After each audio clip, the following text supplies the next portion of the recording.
अब आपका भोजपुरी इंडस्ट्री बर्बाद होने की कगार पर है। जी हाँ दोस्तों, अब आपके भोजपुरी इंडस्ट्री पूरी तरह बर्बाद हो जाएगी, क्योंकि वैसा अब कोई सुपरस्टार नहीं रह चुके अपने भोजपुरी इंडस्ट्री में जो पहले जैसे फिल्म कर चुके, पहले जैसे गाने करे, पहले जैसे अवार्ड पाए। ऐसा कोई अपने भोजपुरी इंडस्ट्री में सुपरस्टार ही नहीं है। जी हाँ दोस्तों, मेरे वीडियो पर नए हैं तो वीडियो को लाइक तथा चैनल को सब्सक्राइब करके जाइएगा, क्योंकि भोजपुरी इंडस्ट्री का सब टॉप न्यूज मेरे चैनल पर आते रहता है। तो जी हाँ दोस्तों, इस वीडियो में बताएंगे कैसे अपने भोजपुरी इंडस्ट्री यानी कि बौजी इंडस्ट्री बर्बाद होने की कगार पर है।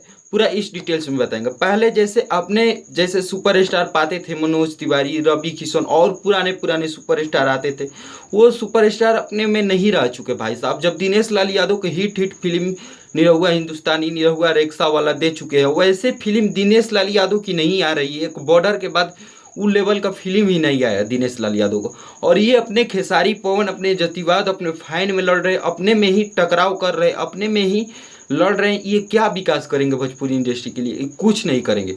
ये भोजपुरी के मतलब डुबा कर ही छोड़ेंगे पूरी तरह। जतिवाद में ये घोल चुके हैं। ये दोनों सुपरस्टार जतिवाद में ही घोल चुके हैं। पहले के सुपरस्टार के जतिवाद का सॉन्ग आता है, दिनेश लाल यादव का यादव बिरादर पे एक भी सॉन्ग उठा लीजिए, मनोज तिवारी का, रवि किशन का, इन सब उठा लीजिए। लेकिन आजकल बबुआन हिरान इन सब होते रहता है।